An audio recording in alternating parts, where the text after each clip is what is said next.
So we are about to welcome to the virtual stage our penultimate session of this morning's Beyond Games track. It's a speed panel.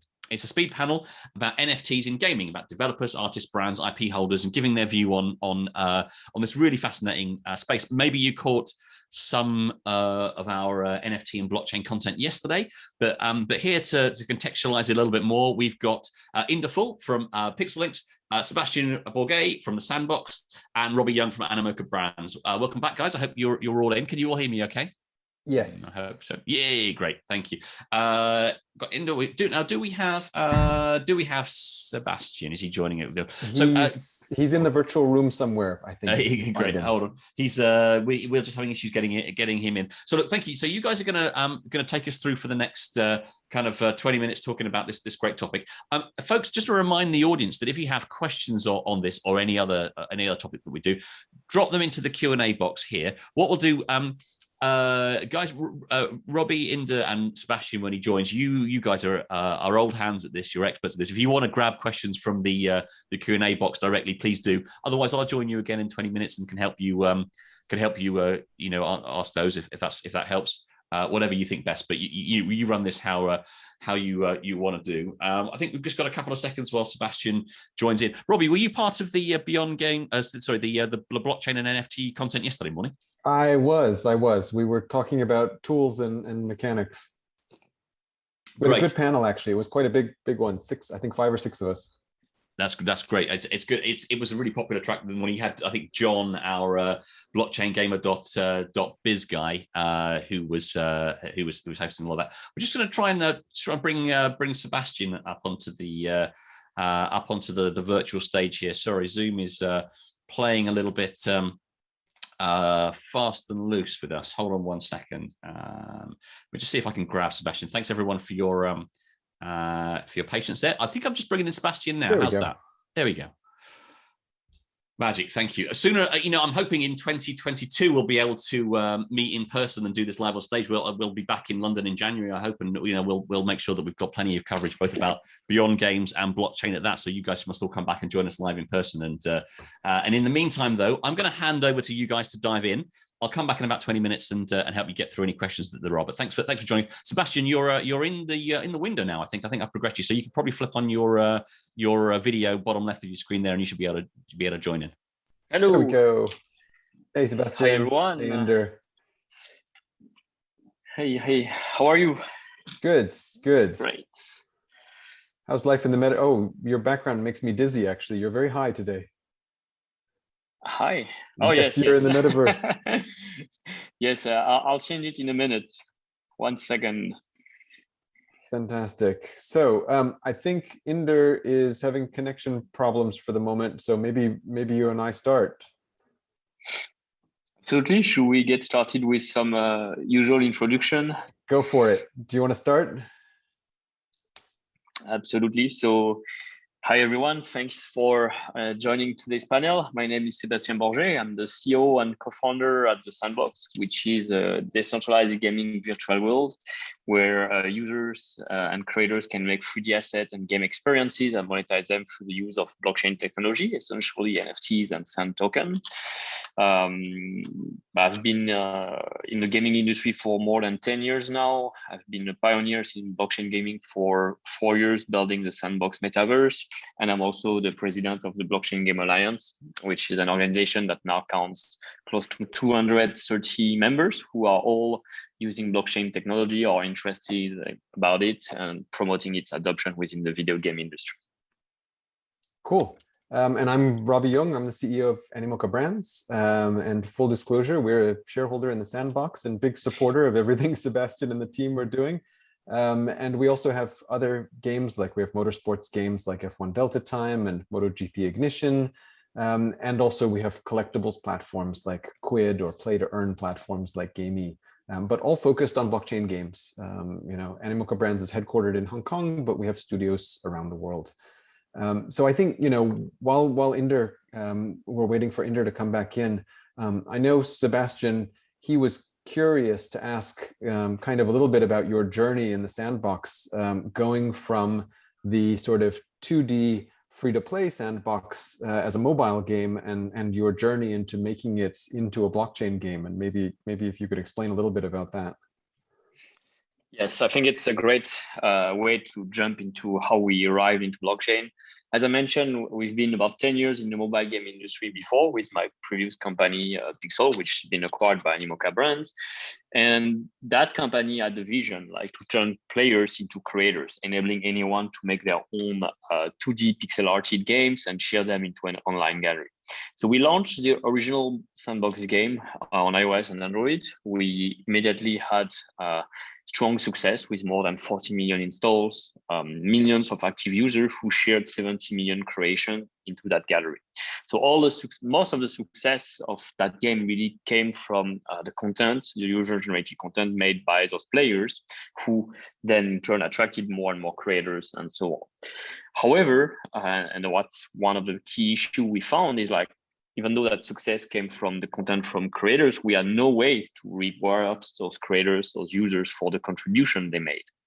That we were limited by the different payment solution or rules that some platform have put in place. So towards the end of 2017, when we saw the first CryptoKitties and the first CryptoPunks, we immediately saw the benefit of applying the technology underlying NFTs and combining it with user-generated content to once again empower players, turn them into creators, but this time make them the true owners of their content and allow them to be able to create content, trade them on marketplaces, sell it the way they want, collect the revenue from it, and it possibly even like enabling additional use case in Sandbox and outside of Sandbox. So that's how we started our journey into NFT space, and then building the whole Sandbox platform with several creation tools that includes VoxEdit or NFT maker, that includes the game maker, the marketplace, and soon the game to be played, pushing for play to earn. And was this something that you had to like create from scratch when it came to the blockchain version, or were you able to leverage a lot of what you already had in the 2D mobile game? So it's really a whole fresh start, like this time at a 3D multiplayer, multi-platform ecosystem. We developed new creation tools. VoxEdit use voxel format and enable to animate the content, etc. We also launched the marketplace and we've been co-creating the ERC 1155 standard, and the game maker, which is a tool that allows anyone to basically make their game experience without any programming knowledge and providing the utility for the NFTs behind.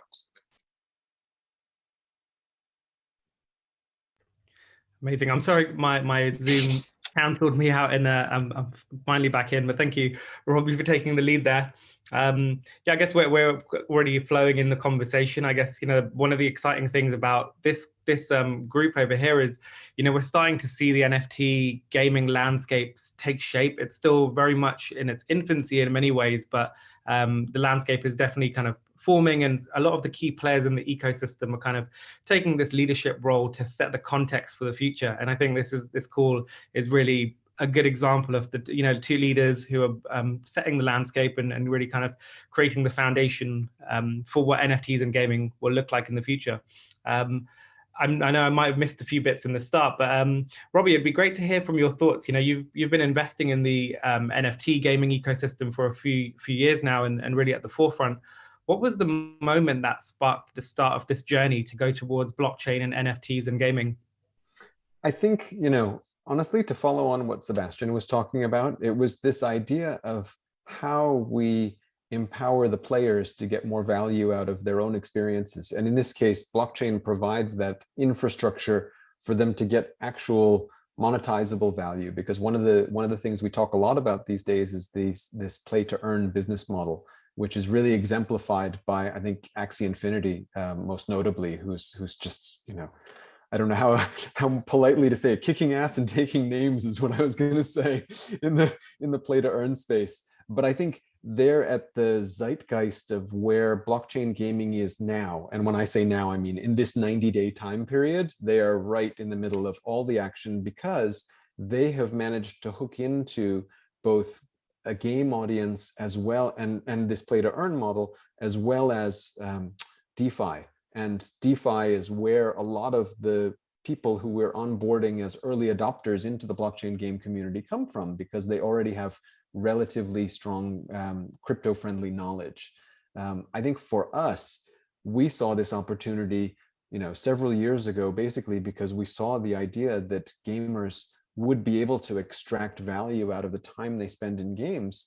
And this is a fundamental principle, I think, that blockchain gaming allows people, because we all love to play games, and we were all okay with the idea of spending money on in games in an endless progression just in exchange for the time we spend. But the idea that maybe I can get something back monetarily out of the game for the time I spend, frankly, to a real gamer, just means that you can then afford to spend more in the game because you can recycle your funds inside the games. And I think that's really exciting. It reminds me of when I was younger, and you'd have game console cartridges that you could sell in a secondhand shop, so you'd have money to buy more game console cartridges. It's really no different. Yeah, it's super interesting, because you will see this next generation of entrepreneurs as well kind of coming up and looking at these environments and creating content and kind of, creating potentially new jobs. Sebastien, what, in terms of blockchain and NFTs, what do you see as the opportunity about how blockchain and NFTs can be used as a customer acquisition tool? I know a lot is talked about how it's used as this amazing way to kind of incentivize players, whilst they're in the game, but how can it also be used as a way to drive players in, which is, a key challenge a lot of game developers have? Is there like an incentive mechanic that you think is more unique to blockchain and NFT gaming? Absolutely. Well, I think like NFT provides multiple utilities, and we're just starting to find out some of those use cases. Like we've seen popular NFTs like collectible art. Now we're seeing gaming NFTs, and this progressively a growing number of games that utilize those NFTs. And it means behind that there's a growing user base behind, like Robby just touched about Axie Infinity growth. They have more than 150,000 daily active users and so on. What happens now? What does it mean? It means that there is an active user base of probably hundreds of thousands of users who own Axies, and that we can, any new developer looking on the blockchain for the smart contract address and those Axies can start to segment by the type of Axies and probably run user acquisition campaign. How? Well, different strategy applies. You could do an airdrop to those wallets. Like I, myself as a user, often open my wallet and find out new NFTs inside, which get me curious and, like want to learn more, like what's this? Like, why did I get a ticket here? What's this new collection? Can also enable to offer through interoperability additional use case for the existing NFTs, and such it could trigger them to launch an application, try things out, and so on. So to me, like the underlying concept is like, as users own their content, the content they own is essentially driving the concept of identity into the metaverse and blockchain gaming. Like what you own, how you look like with your avatar is going to define your profile, no more like your age, gender, city where you live, and so on, like we traditionally saw before on free-to-play games and how traditional user acquisition works.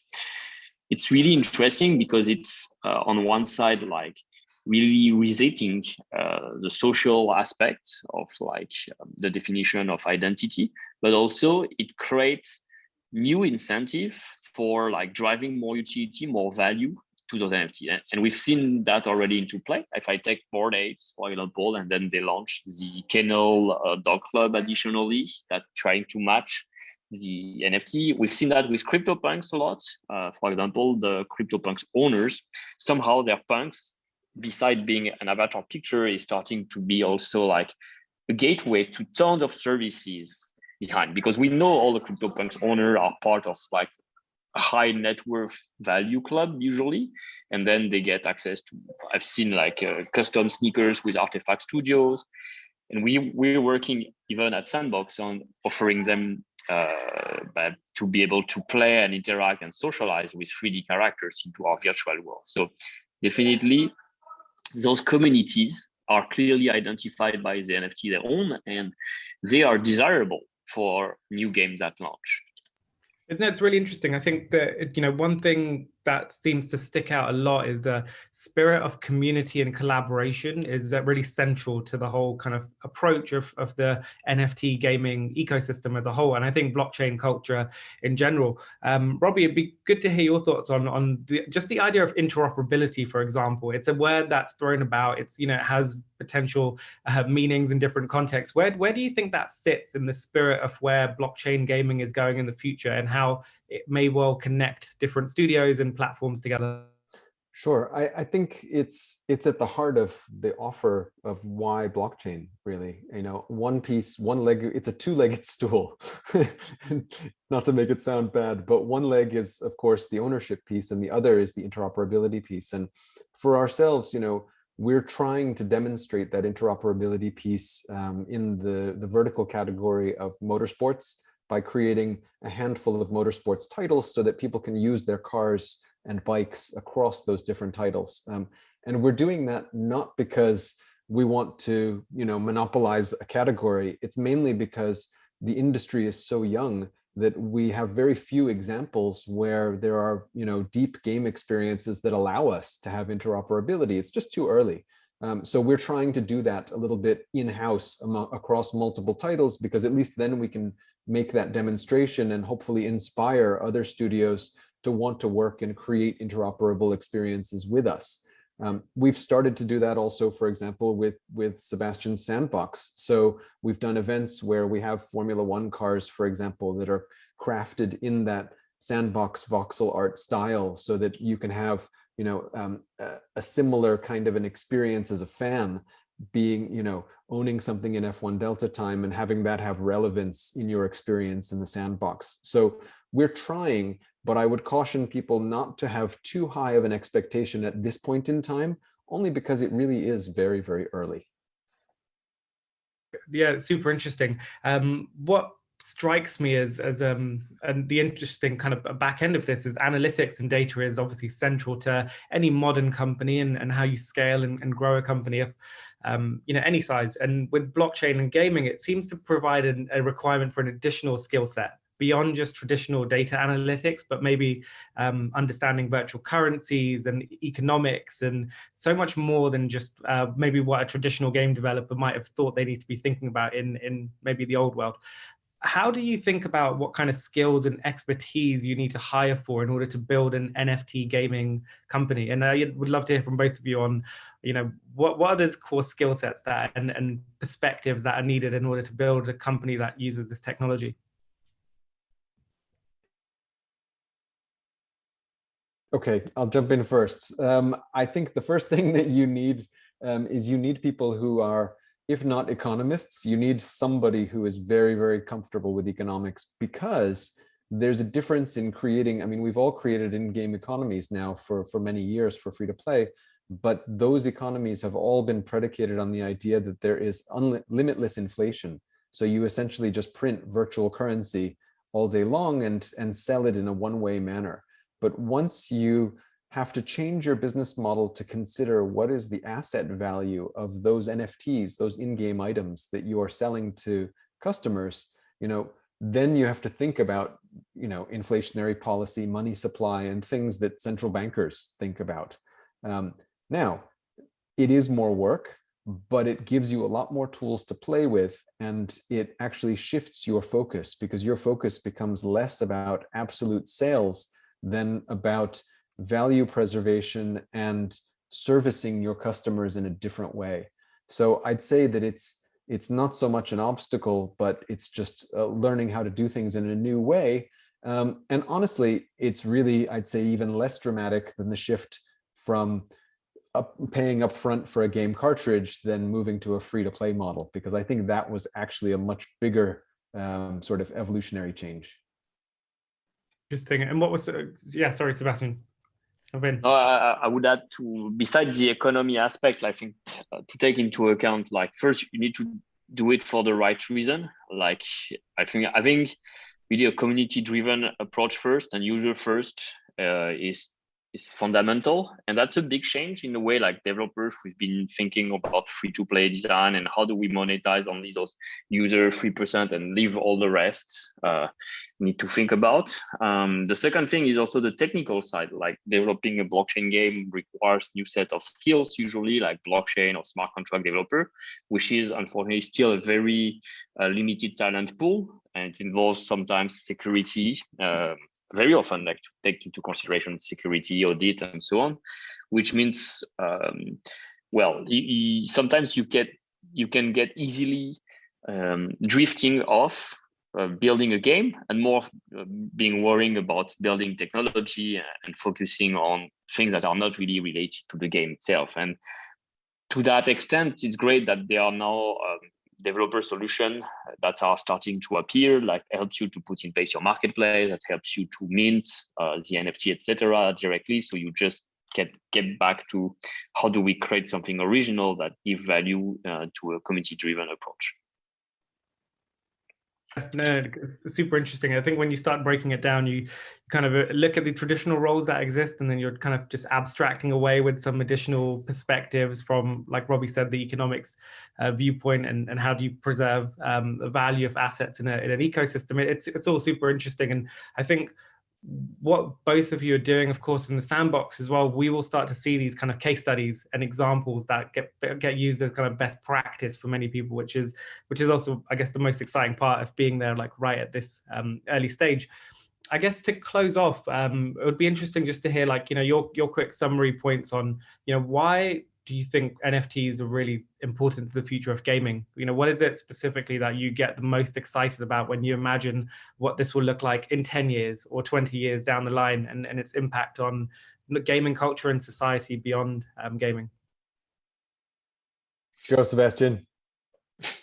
Well, I like to think and projecting like 5 to 10 years from now, like the metaverse and blockchain games will have created thousands, if not millions of new jobs, essentially like offering value through the asset, building that digital economy. And a digital economy could expand not only to content creation, but also like content curation, community management, and other incentive that makes part of being part of the community and providing constant value to them through various services.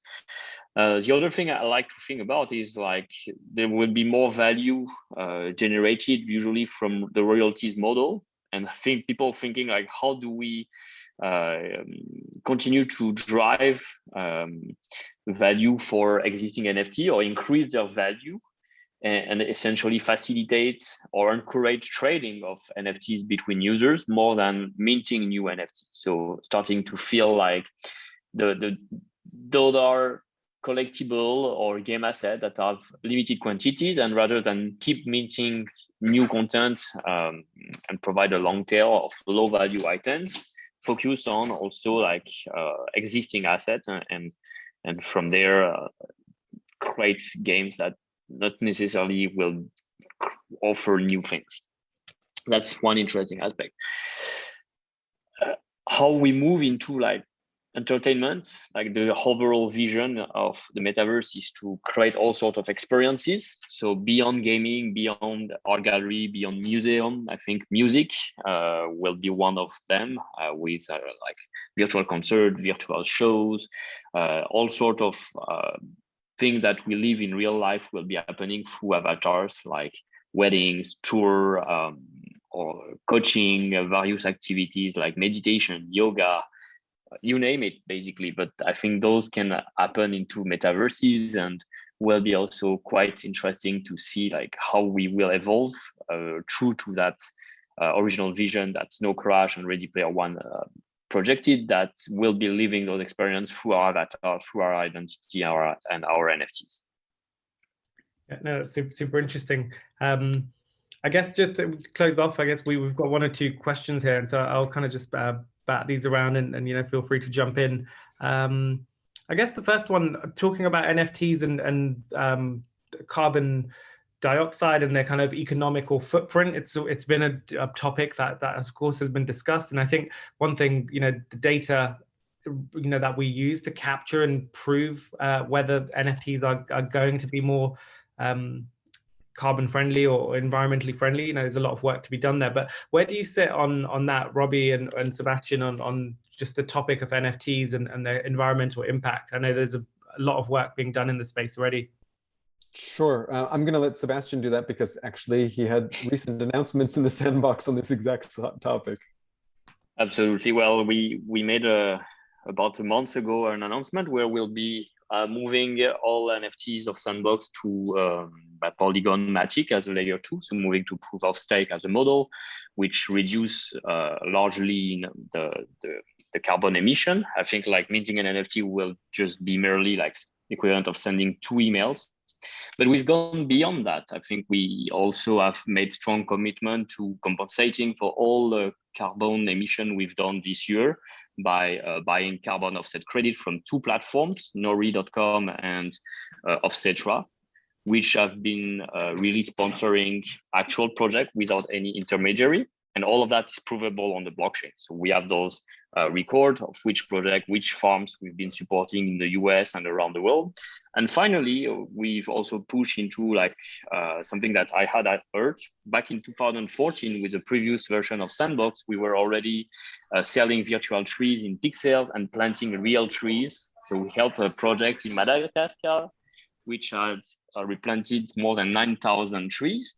And again, we partner with WeForest and we are going to support planting. So for every 1 hectare of Sandbox land that's been purchased, 1% goes to planting into forest in Brazil, for the Amazonas, in Namibia, and other African territories. So helping to plant and grow forest around the world by buying virtual land is also a commitment to preserve the future. And I think actually, you know, on this similar subject, but more on Sebastien's response, I think that this is reflective of how much the experience in the Sandbox is about a community. And so I think this pledge and this support of the environmental impact reflects the values in the community in the Sandbox. And I think that's an important message because it's about how everybody in the community feels about this issue. And so the management of the Sandbox has taken this approach to support something that's in the viewpoint of the community. Yeah, no, I completely agree. I think it seems to be something that, you know, when you think about blockchain and NFT technology in the long term and its impact on society going forward, you know, you can imagine all of these things that it may well have done, like created economic freedom for numerous people, maybe solved certain challenges in society that maybe weren't as easily solvable in traditional, you know, in the traditional world. And through game mechanics, we can kind of create these new interesting abstractions of problems and solutions and find ways to kind of bring people together. So I think the concept of where this goes in the future is super exciting. Using the platforms for good as well as for fun is also another really interesting, you know, evolution. And yeah, you know, looking forward to seeing how the Sandbox develops and evolves over time. And I think, you know, like I said, both of you are, you know, extremely important leaders in the space, and yeah, a pleasure to have this call with you. Great, thanks, Inder. Great, thank you. And I guess I can just give everyone an overview on how they can potentially get in touch or reach out if they have any other further questions. Sure. For us, you know, you can always get in touch with us as a company through the website, myself on LinkedIn, Twitter, Telegram, all the usual social channels. So please reach out. Yes. Well, we have a really open community that's here. So if you join our Telegram or Discord, you can find most of the information on sandbox.game or linktree, link.tr.ee/sandbox, where you will find all our links. Well, you're welcome to our Discord or Telegram. Plenty of community manager will help you, whether you are an artist who want to mint NFTs and use them with our game maker, whether you're a creator who want to make games, whether you're a brand who wants to have presence into our metaverse and acquire virtual lands, we'll help you there. Amazing. Thank you. Thanks, guys. Thank you very much. What a great panel. I really appreciate it. Thank you very much for being part of it. Thanks, Inder, Robby, and Sebastien for being part of that.